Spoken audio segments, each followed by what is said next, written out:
ভাই কিছুদিন আগে একটা ল্যাপটপ কিনছিল, ওই জায়গায় এটা তো না মানে স্লিপ মোডে চলে যায়, কারণ হঠাৎ ভিডিও চলাকার সময় এটা স্লিপ মোডে চলে যায়। তো ভাই ওই জায়গায় গেছিল, যোগাযোগ করছে ওই জায়গায়, যে জায়গা থেকে ল্যাপটপ কিনছে ভাই। তো ওই জায়গায় ওরা খুলছে, ল্যাপটপ খুলে দেখি যে এটার ভিতরে ফাঙ্গাস বা কি ডাল পড়ছে, ওরা মানে সিউরিটি দিতে পারতেছে না ভাই কি পড়ছে। ওরা পুরা কাস্টমারের প্রতি চাপা দিতেছে যে ও মানে ওদের দোষ, মানে আমাদের দোষ এটা বলতেছে। কিন্তু ভাই বলতেছে ভাই দিক দিয়া দে, ভাই কিছু পালায় নাই বা কিছু হয় নাই। ওরা একটু মানে সান্ত্বনা দেওয়ার জন্য বসে নেই, ভাই একটু বসেন, বসে জিনিসটা আমি সলভ করে দেবো, জিনিসটা মানে তারা বলতেছে যে আপনার ল্যাপটপ আপনি যে জায়গায় নেন, আমার এই জায়গায় অনেক জান নাই। পরে উনি কি করছিলেন ল্যাপটপটা? ওই জায়গায় দেয়ছে।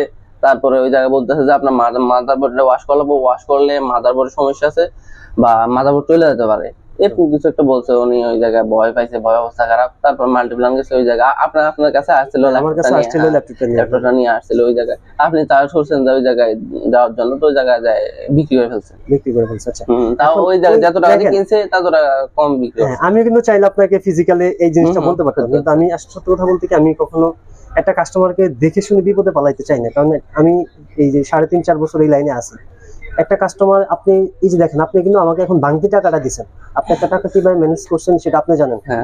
ইভেন ভাই ল্যাপটপ নিচ্ছে আরো 3-4 দিন আগে, তো কিছু টাকা ডিউ ছিল, সেই ডিউটা ভাই নিজ ইচ্ছায় আমাকে এসে দিয়ে গেছে। জিনিসটা আমার খুব ভালো লাগছে ভাই, সত্যি কথা।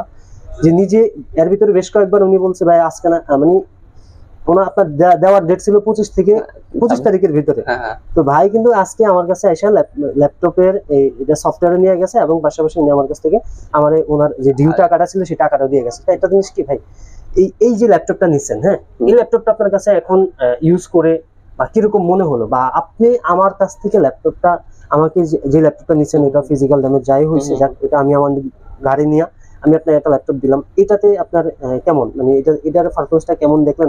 আলহামদুলিল্লাহ ভালো ভাই। আর আমাদের শপের বিশেষ করে আমি জানি না, হয়তো আমি কাউকে এটা প্রকাশের ভাবে আমি করতে চাই না, একটা কাস্টমার যখন আমাদের সাথে আসবে কথাবার্তা বলবে, তখন হয়তো বুঝতে পারবে যে আসলে আমাদের কমিটমেন্ট বা আমাদের সিস্টেমটা কি, আমরা কোন ওয়েতে আমরা কেমন ডিভাইস দিচ্ছি। আপনি ওভারঅল বলি, আমাদের এই বসুন্ধরা সিটি শপিং মলে তো অনেক দোকান আছে, সবকিছু কোনো কিছু না দেখে আপনি আমার কাছে আসছেন, আমার উপর বিশ্বাস ভরসা রাখে একটা ডিভাইস নিতে আসছেন, আমি একটা দিছি, হয়তো যে কোনো হয়তো আপনি চাপ দেন নাই বা অন্য কেউ একজন চাপ দিছে ল্যাপটপে, হতে পারে ভাই, আমাদের অবস্থার অনেক কিছু হয়, তো হওয়ার পরে তারপর আমি আপনাকে ওইটা সাপোর্ট দিছি। এখন অন্তত এতটুকু বলি, আমাদের এই ল্যাপটপ বা আমাদের সম্পর্কে আপনি যদি অল্প কিছু একটা কথা বলেন, যে আমাদের আসলে একটা কাস্টমার কিভাবে আমার উপর এরকম আস্থা রাখবে বা কেমন সাপোর্ট পাবে সেটা।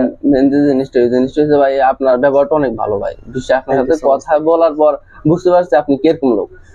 মানুষের সাথে কথা বললে বোঝা যায় মানুষ কিরকম, মানে কি তার মন মানসিকতা। আপনার মন মানসিকতা অনেক ভালো ভাই, এটা আমি ফিল করছি ভাই। ওই সময় কথা বললে আপনার সাথে প্রথম ফিল করছি ভাই। আপনার সাথে আমার কথা যে সময় ছিল, ওই সময় আমি আর কোনো দোকানে যাই না, আমি তো বলতেছি যে ভাইয়ের একটা কথা দিয়ে ফেলছি, ভাইয়ের সাথে যাবো, দেখি কি দেখার পরে নিয়ে আসছে ভাই। থ্যাংক ইউ ভাই, এটা আসলে জিনিসটা অনেক ভালো লাগছে ভাই, সান্ত্বনা ভাই। যে জিনিসটা অন্য কোনো দোকান হলে ভাই আমার দ্বারা আমি নিতে পারবো না। আমার কথা হলো, আমি যেটা পারবো না, আমি যদি যে না আমার এটাতে আমি আপনাকে বুঝের মাধ্যমে, যেভাবে আপনি হ্যাপি থাকবেন, আমি বুঝের মাধ্যমে একটা কিছু বললে, আপনাকে বুঝাই বললে আপনি ওই যে 2-4 হাজার টাকা লস দিতে আপনার দ্বিধাবোধ করবেন না, রাইট?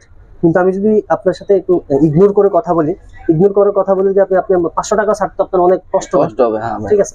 সো এখানে আমাদের দুজনের স্যাক্রিফাইসের একটা বিষয় আছে, যাক আমি আমার দিক থেকে স্যাক্রিফাইস করলাম। এই ডিভাইসটা বাইরে দিলাম, স্পেকট্রা, যেটা আমরা রিসেন্টলি একটা দিছিলাম, এই ডিভাইসটা টাচ 360, এই ডিভাইসটা বাইরে দিলাম। আমার এই ভাই, উনি আমাদের কাছ থেকে গত 5 তারিখে একটা ল্যাপটপ নেয় এইচপির। তো ওই ল্যাপটপটা নেওয়ার পরে বাই এনি চান্স ল্যাপটপটাতে যে কোনো কারণে, মানে এই উপরে এটা না, আর যে ল্যাপটপটা উনি নিয়েছিল ওইটাতে উপরে কিছু একটা পরে বা যে কোনো ভাবে চাপ খাওয়ার ফলে এক সাইডের ডিসপ্লে লাইটটা অফ হয়ে যায়, ঠিক আছে? মানে এক সাইড ব্লার হয়ে যায় আর এক সাইড আপনার একটু ভালো থাকে। আমি সুবিধার্থে আমি ছবিটা দিয়ে দেবো, স্ক্রিনশট দিয়ে দেবো, ভাই যে ছবি দিলে আমাকে পাঠাইছে ওগুলো দিয়ে দেবো। তো এইরকম সমস্যা হয়েছিল ওনার ল্যাপটপে। তো ভাই খুব ভয়ে ছিলেন, ভাই খুব ভয়ে ছিল যে আসলে ল্যাপটপটাতে এইভাবে হলো, এখন এটাতে উনি রিপ্লেসমেন্ট বা এটাতে ওয়ারেন্টি পাবে কিনা, এই নিয়ে একটা কনফিউশন ছিল। আমাকে ফোন দেয় এবং ফোন দিয়ে বলে, আমি ওনাকে এতটুকু বলছি যে ভাই সমস্যা নেই, আপনি ডিভাইস নিয়ে আসেন, আমি আমার দিক থেকে দেখে আমি যেটা হয় সমাধান করে দেবো।